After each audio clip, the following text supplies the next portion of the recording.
샬롬. 레위기강의 80번째 우리 찬송가 497장 찬양함으로 시작하겠습니다.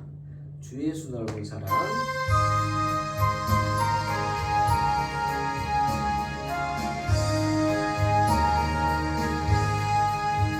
주 예수 넓은 사랑 그 크신 은혜를 나 힘써 전파함은 참 기쁜 일세. 주 예수 복된 말씀 생명과 진리요 내 맘의 갈급함을 다 채워주시네. 예부터 전한 말씀 주 예수 크신 사랑 나 항상 전파하기 참 기뻐하노라. 이 말씀 전할 때에 내 마음이 기쁘고 그 말씀 전할수록 새 기쁨 넘치네.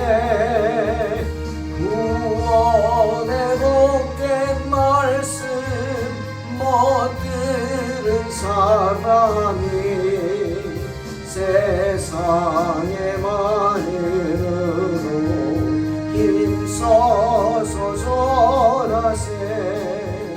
예부터 전한 말씀 주 예수 크신 사랑 나 항상 전파하기 참 기뻐하노라. 이 말씀 들은 사람 또 듣기 원하고 목말라 사모하니 그 말씀 진리라. 그 나라 영광 중에 나 부를 새 노래 예부터 좋아하는 이 말씀뿐일세. 예부터 전한 말씀 주 예수 크신 사랑 나 항상 전파하기 참 기뻐하노라. 레위기 25장 8절로 22절 봉독합니다. 너는 7 안식년을 계수할지니 이는 7년이 7번인즉 안식년 7번 동안 곧 49년이라. 7째 달 열흘날은 속죄일이니 너는 뿔나팔 소리를 내되 전국에서 뿔나팔을 크게 불지며 너희는 50년째 해를 거룩하게 하여 그 땅에 있는 모든 주민을 위하여 자유를 공포하라. 이 해에는 너희에게 희년이니 너희는 각각 자기의 소유지로 돌아가며 각각 자기의 가족에게로 돌아갈지며 그 50년째 해는 너희의 희년이니 너희는 파종하지 말며 스스로 난 것을 거두지 말며 가꾸지 아니한 포도를 거두지 말라. 이는 희년이니 너희에게 거룩함이니라. 너희는 밭의 소출을 먹으리라. 이 희년에는 너희가 각기 자기의 소유지로 돌아갈지라. 내 이웃에게 팔든지 내 이웃의 손에서 사거든 너희 각 사람은 그의 형제를 속이지 말라. 그 희년 후의 연수를 따라서 너는 이웃에게서 살 것이요 그도 소출을 얻을 연수를 따라서 내게 팔 것인즉 연수가 많으면 너는 그것의 값을 많이 매기고 연수가 적으면 너는 그것의 값을 적게 매길지니 곧 그가 소출의 다소를 따라서 내게 팔 것이라. 너희 각 사람은 각기 이웃을 속이지 말고 내 하나님을 경외하라. 나는 너희의 하나님 여호와이니라. 너희는 내 규례를 행하며 내 법도를 지켜 행하라. 그리하면 너희가 그 땅에 안전하게 거주할 것이라. 땅은 그것의 열매를 내리니 너희가 배불리 먹고 거기에 안전하게 거주하리라. 만일 너희가 말하기를 우리가 만일 일곱째 해에 심지도 못하고 소출을 거두지도 못하면 우리가 무엇을 먹으리요 하겠으나 내가 명령하여 여섯째 해에 내 복을 너희에게 주어 그 소출이 3년 동안 쓰기에 족하게 하리라. 너희가 여덟째 해에는 파종하려니와 묵은 소출을 먹을 것이며 아홉째 해에 그 땅에 소출이 들어오기까지 너희는 묵은 것을 먹으리라. 아멘. 오늘은 본문은 희년에 관한 이야기입니다. 이 희년이란 이스라엘 민족에게는 정말 복된 해죠. 복된 해입니다. 자유를 선포하는 해이기 때문입니다. 안식년, 7 안식년을 계산하면 7, 7이 49. 그 후에 제 50년째 해를 희년이라고 정했습니다. 하나님께서는 이스라엘 백성들에게 50년째 해를 희년으로 지키라 명령하셨습니다. 그 의미는 제도적인 장치를 마련하라. 제도적으로 지정해서 지키라 라는 말씀이고요. 희년을 선포하는 방법은 전국 각지에서 뿔라파를 불라. 그래서 모든 사람에게 통고하고 그날의 기쁨과 환희를 나타내라 하셨습니다. 희년을 뜻하는 조벨 또는 조빌리, 왜 우리 그 이스라엘의 그 노래에 주빌라테 뭐 이런 거 있잖아요. 이게 조빌리 여기서 나온 것 같은데, 이 단어 여느 나팔과는 구분되는 어떤 특별한 나팔 소리를 의미한다고 합니다. 그 나팔을 속죄일이 끝날 때 불었습니다. 그리고 이 희년에 특별히 해야 할 일이 있었습니다. 뭐냐? 휴식하는 겁니다. 그런데 그게 땅을 온전히 휴식케 하는 것입니다. 땅을. 매 안식년마다 지켜야 할 일이기도 하지만 특별히 희년째는 더 이 땅을 휴식케 해서 오늘 11, 12절의 말씀처럼 파종해서는 안 됩니다. 경작해서는 안 돼요. 그냥 방치해야 합니다. 잡초가 나든 말든 잡초 깎지도 말고 방치하고요. 그리고 거기서 스스로 나지 않겠습니까? 만약 사과나무가 있다. 그러면 사과 열매가 당연히 열리겠죠? 그래도 거두지 말라. 그냥 까치밥이 되게 하든지 짐승들이 먹게 하든지 떨어져서 썩든지 그냥 놔둬라. 그리고 포도나무에서 열매가 열리겠죠? 가꾸지 아니한 거죠? 자기가 알아서 난 거죠? 거두지 말라. 건드리지도 말라. 또한 희년은 면제의 날이었습니다. 우리 신명기 15장 2절 3절에 면제에 대한 이야기가 나오죠. 면제의 규례는 이러하니라. 그의 이웃에게 구워준 모든 체주는 그것을 면제하고 그의 이웃에게나 그 형제에게 독촉하지 말지니 이는 여호와를 위하여 면제를 선포하였습니다. 이방인에게는 내게 독촉하려니와 내 형제에게 구워준 것은 내 손에서 면제하라. 여러분, 하나님은 당신의 백성들이 형제와 자매를 종삼는 거 싫어하십니다. 비록 어려워서 형제에게 가서 종로를 탈 수도 있어요. 또 그 사람의 월급을 받으면서 일할 수 있어요. 그렇다고 종으로 여기서는 안 됩니다. 형제니까. 그렇잖아요. 형제잖아요. 친형제간에도 어려운 사람이 있어서 와서 내 일을 도와라 했어요. 형이 동생에게. 그렇다고 형이 동생을 종부리듯 하면 되겠습니까? 안 되죠. 동생인데 안 되는 겁니다. 그건 안 되는데 왜 다른 백성들은 합니까? 안 되죠. 때문에 형제들끼리 종을 삼아서도 안 되고 부린다고 생각해서도 안 되고 함께 하는 거고 나의 헬퍼입니다. 돕는 자라는 생각을 갖기를 원하셨어요. 그래서 오늘 이런 말씀하고 이방인일 경우는 좀 다르게 말이죠. 이방인에게는 독촉하라. 왜? 이방인에게는 어떤 분깃이 없기 때문에 유대인들의 입장입니다. 이거 신명기 말씀이라는 걸 이해하셔야 돼요. 오늘날하고는 또 다르죠. 아무튼 희년은 면제의 날이었고 이 면제의 날은 뭐냐? 개인의 빚을 탕감하여 주는 날입니다. 빚진 자가 있습니까? 그러면 여러분 성경에는 이렇게 말해요. 빚을 주지 말라고. 차라리 누가 어려워서 도와달라고 그러면은 돈을 무슨 빚을 줘도 이자를 받고 주지 말라 그랬어요. 그냥 빌려주라.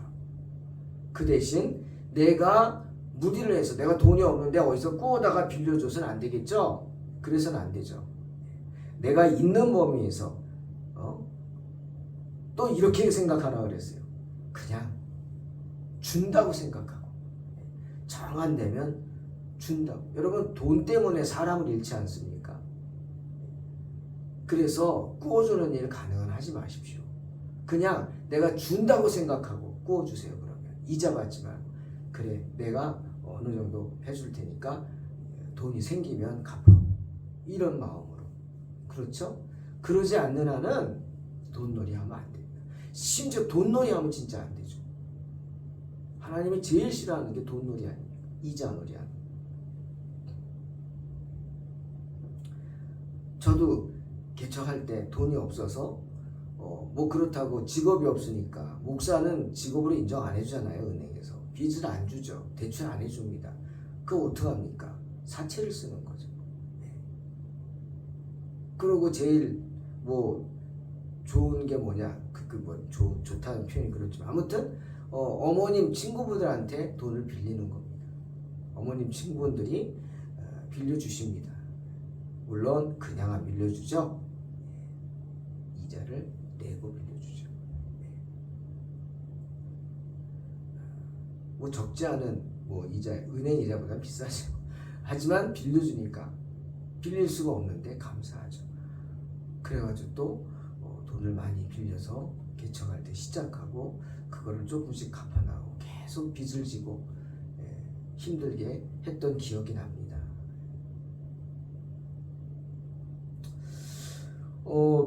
하지만 형제들끼리는 그래서는 안 된다는 거예요. 특히 이스라엘 사람들은 백성들끼리는 그래서는 안 돼요. 정말 빌려주려면은 주는 셈 치고 이자 받지 말고 빌려줄 수 있으면 빌려줘야 되죠. 또 하나님이 그렇게 베푸는 자에게 축복을 주시는 줄로 믿습니다. 그런데 이 희년은 그런 것조차 면제해주는 날이에요. 이웃에게 꾸어준 돈이 있으면 그것을 면제해주는 거예요. 희년에는. 그러니 이스라엘 백성들은 항상 희년을 계산하고 살겠죠. 희년을 계산하고 삽니다. 이게 무슨 의미인지 이따가 우리 나눠보고요. 아무튼 희년은 개인의 빚을 탕감하여 주는 것은 물론이고 모든 이스라엘 사람들은 지난 그 희년 이후에 양도받았던 모든 소유권 그거 무슨 저당 잡아가지고 했다 이거죠. 근데 그 빚을 못 갚아서 저당물을 빼앗잖아요. 사람들은. 근데 그러지 말고 희년이 되면 그걸 다 돌려줘야 돼요. 사람을 잡았으면 사람을 놔줘야 돼요. 그래서 자기 고향에 가서 집에 가서 이 희년을 기쁨을 누리게 해야 돼요. 그게 희년의 법입니다. 각 사람이 분배받은 가나안 땅에 대한 소유권은 자기 소유권은 지파의 소유권이기 때문에 여기저기 찢어져서는 안 되는 거예요. 그런데 그렇게 됐다? 그러면 좋아. 희년까지만 그렇게 해라. 희년이 되면 다 원위치 되는 거예요. 다 원위치. 다 원위치 되는 거예요. 왜? 이거는 개인의 땅이지만 그 지파의 땅이잖아요. 그러니 어쩔 수 없이 그렇게 저당 잡혀서 뺏겼다면 그래 그동안 누려. 하지만 희년이 되면 다 돌려줘야 되는 거예요. 그런데 아까 말씀했죠? 이스라엘 백성들은 누구나 희년을 머릿속에 두고 살았어요. 그러니 그 개념을 가지고 희년을 생각하면서 돈도 빌려주고 땅도 저당 잡고 뭐 이렇게 했기 때문에 그걸 대비해서 그런 부채 관계나 이런 게 이루어지기 때문에 크게 손해를 보지는 않았다. 그 때를 알고 계약을 체결하기 때문이다. 이렇게 이야기하는 겁니다. 지혜롭죠. 참 이게 믿음 아닙니까? 아무리 그래도 그래 희년에는 다 돌려줘야 돼. 이게 하나님의 말씀이야. 이렇게 생각할 수 있는 거. 자기가 경제적인 손해를 좀 보더라도 하나님의 말씀이고 하나님이 내게 주신 게 많으니까. 이게 믿음입니다. 하나님이 주신 게 나에게 많은데 이것 갖고 내가 하나님 앞에 불법을 저질러서 하나님 앞에 미운털 박히고 미움받으면 되겠어? 안 되지. 과감하게 말씀에 순종해서 쿨하게 면제해 주는 겁니다. 그러니 이게 믿음이죠. 이스라엘 백성들은 땅을 팔 권한이 없습니다. 그거는 지파에게 준 땅이었기 때문에. 그러니 희년이 지나지 않는 범위 내에서는 얼마 동안 임대한다는 생각, 임대. 돌려주니까 그때 가서 돌려주니까 그동안 내가 임대해서 쓴다. 이런 개념을 갖고 있었다고 합니다.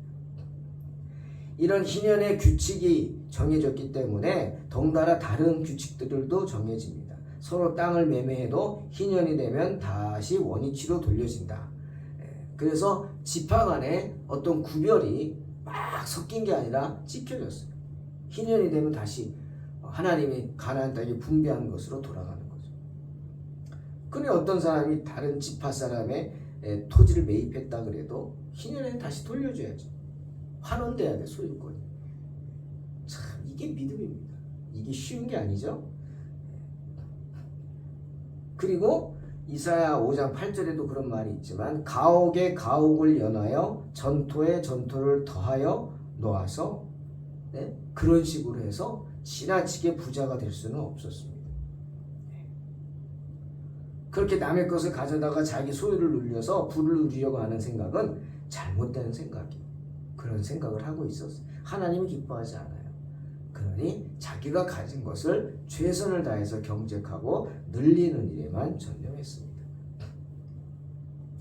또 13절에 이 희년에는 너희가 각기 자기의 소유지로 돌아갈지라. 해방이죠. 해방. 자유인으로 태어났죠. 사람은. 모든 사람은. 이스라엘 백성들은 자유인이죠. 그런데 살다가 그만 잘못해가지고 빚을 져가지고 내가 그냥 노예로 팔려가듯이 이렇게 했다 할지라도 희년에는 그것이 다시 신혼이 됐습니다. 회복이 됐어요. 그게 법이었어요.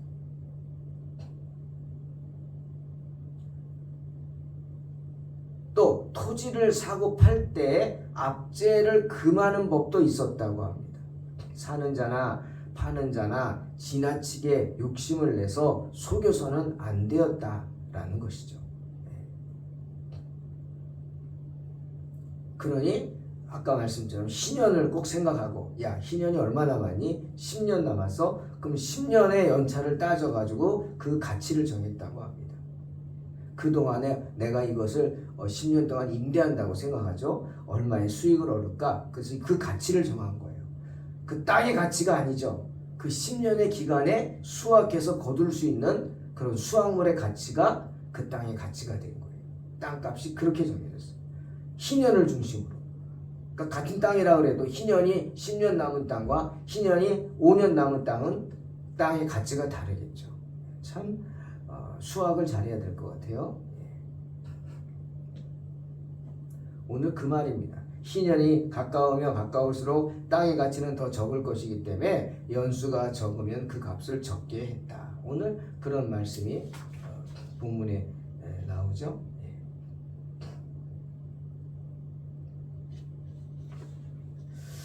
또 희년을 지키는 것이 그들에게 손해를 가져오는 것이 아니라 오히려 큰 이득을 주리라는 것을 오늘 말씀에서 확신을 시키려고 합니다.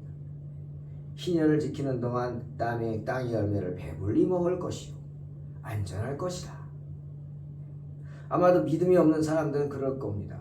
우리가 만약 일곱째에 심지 못하고 소출을 거두지도 못하면 그럼 뭘 먹고 사냐? 이럴 거예요.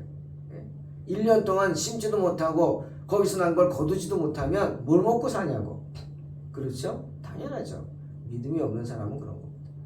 주일을 지킨다 그러면 주일날 문다면 야 먹고 살기도 바쁜데 주일날 휴일이라 일요일은 휴일이라 사람들이 돌아다녀서 더 많이 올 텐데 그때 음식점 닫으면 어떡해? 그때 가게를 닫으면 어떡해? 돈 더 벌어야지 라고 하는 게 세상 사람이죠. 하지만 우리 신앙인들은 그렇지 않죠. 아니 주일은 쉬는 날이야. 하나님도 쉬셨어. 하나님 우리에게 안식일을 기억하여 거룩히 지키라 하셨어. 믿음이죠. 어떻게 이런 믿음이 있어요? 21절에 말하죠. 내가 명령하여 여섯째 해에 내 복을 너희에게 주어 그 소출이 3년 동안 쓰기에 족하게 하리라. 왜 3년입니까? 자, 여섯째 해에 3배의 축복을 줍니다. 그래서 여섯 번째 해 1년 먹고 7년째는 안식하죠? 안 하죠? 7년 안 하면서 먹죠? 2년 먹고 그리고 7년에 안 심었으니까 8년째 뭐 먹어요? 그러니까 8년째까지도 먹으라고 3년치 3년치를 6년째에 주시겠다. 이게 희년을 지키고자 하는 사람들에 대한 약속입니다. 야 주일날 일 안 해도 하나님이 월화수목금토 월화수목금 토 좋아. 그 중에 어느 날은 더블로 주셔. 아멘. 이게 믿음이죠. 하나님 기분 좋으시면 따따블로 주셔. 따따블이 뭐야? 따따따블로 주셔. 이게 우리의 믿음이죠. 그게 오늘 나오잖아요. 3년치를 주셨어요. 6년째 3년치를. 왜? 우리가 희년을 지키게 하기 위해서. 안식년을 지키게 하기 위해서. 그게 믿음인 것입니다. 그런 믿음으로 그들이 안전하게 될 것이요. 그 땅에 안전하게 거할 것이요. 외적인 안전, 내적인 안심, 그리고 내 영혼의 satisfaction, 만족함을 얻게 될 것입니다. 그 다음에 그들이 부유해질 것입니다. 부유해져. 너희가 배불리 먹는다고 했죠. 우리가 해야 할 의무를 다하면 하나님께로부터 오는 놀라운 위안을 누릴 수 있다는 겁니다. 또 그들이 그에 파종하거나 수확하지 아니해도 일용할 양식이 부족하지 않죠. 3년치를 주신다니까요. 믿습니까? 아멘. 사랑하는 성도 여러분, 이런 하나님의 약속은 오늘날 하나님의 약속을 신실히 지키는 자들에게 해당되는 말씀입니다. 이러한 사실은 모든 시대에 있는 모든 하나님의 백성이 의무를 다하여 하나님을 신뢰하고 그들의 염려를 다 주님께 맡겨버리도록 우리에게 용기를 주는 말씀입니다. 베드로가 그래서 베드로전서 5장 7절에서 그랬잖아요. 너희 염려를 다 주께 맡기라. 그리하면 너희를 권고하시리라.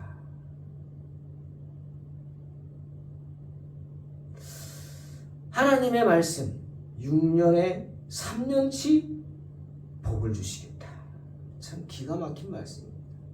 이거는 믿는 자야만 받을 수 있는 말씀이죠. 그러니 우리가 이런 말씀을 믿는다면 그 믿음을 행동으로 나타내야 합니다. 그것이 뭡니까? 주일을 지키는 것입니다. 주일에 쉬면 주님께서 다른 날에 갑절로 채워주실 것이다. 이런 믿음. 아니 그냥 우리가 하나님 말씀에 순종해서 일을 못하게 돼도 까마귀가 날라와서 먹는다. 제가 개척하면서 참 사모했던 게 까마귀입니다. 저만 그런 거 아닐까요? 다른 모든 개척교회 목사들이 그러죠. 정말 이제는 끝이다. 하나님 여기까지입니다. 이제는 내가 여기서 어떤 과부처럼 이거만 가지고 만들어서 떡을 만들어서 먹고 아들하고 맛있게 먹고 죽으면 죽으리다. 죽겠다고. 그 말이 그 마음이 무슨 마음인지 알겠어요. 정말 수도 없이 개척하면서 그런 마음. 그냥 태산이 막 가로막은 것 같아요. 정말 경제적으로 다른 거 아니죠. 경제적으로 너무 힘드니까 사람이 비참해지더라고요. 자존심? 그런 게 어디 있어요? 제가 자존심이 셌죠. 뭐 굽힐 일이 없었으니까. 그런데 개척하고 다 버렸죠. 나만 죽으면 교회가 사는데, 전 항상 그랬어요. 내가 죽으면 교회가 사는데, 내가 무릎을 꿇을게. 내가 무릎을 꿇을게. 도와줄래? 무릎 꿇어요. 그 뭐가 무릎이 닳습니까? 꿇으면 되지. 여러분, 정말 믿음으로 하나님 앞에 나아간다는 것, 하나님이 필요할 때 저는 그 까마귀의 체험을 많이 했습니다. 뭐가 필요해서 너무나 간절할 때 하나님이 기도하면 알지도 못하는 분이 보내주시고, 그렇게 교회를 세워나가는 하나님. 정말 이제는 끝이다, 포기하고 싶을 때 하나님이 또 천사들을 보내주시고, 이런 마음, 이런 믿음의 모습들 목도했죠. 사랑하는 성도 여러분,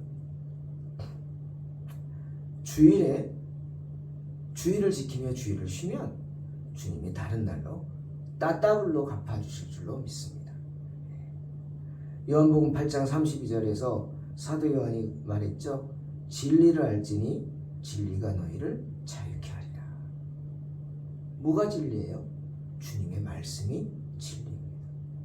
안식일을 지키고 희년을 지키는 것은 오직 믿음으로만 할 수 있는 거예요.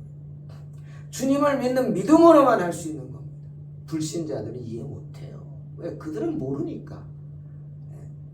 그들은 영혼의 기쁨을 모르니까. 그들의 영혼은 죽어 있으니까. 잠자고 있으니까. 하지만 우리 영혼은 깨어서 배고파하고, 배고파할 줄 알고, 슬퍼할 줄 알고, 감사할 줄 알고, 기뻐할 줄 압니다. 느낄 줄 안단 말이에요. 우리 영혼은 깨어서. 그러니 뭐 할 줄 알아요? 사모할 줄 압니다. 사모할 줄. 우리가 주님을 사모하기에 주님을 믿음으로 그 말씀을 지키는 겁니다. 이런 믿음으로만 인생의 모든 유혹을 이기고 자유할 수 있다. 진리가 너희를 자유케 하리라. 아멘. 이런 믿음으로 승리하시기 바랍니다. 기도하겠습니다. 하나님 감사합니다. 진리가 마침내 우리를 자유케 할 줄로 믿습니다. 오직 믿음으로 승리하는 삶을 살게 하여 주시옵소서. 예수님의 이름으로 기도하옵나이다. 아멘. 믿음으로 승리하시기 바랍니다.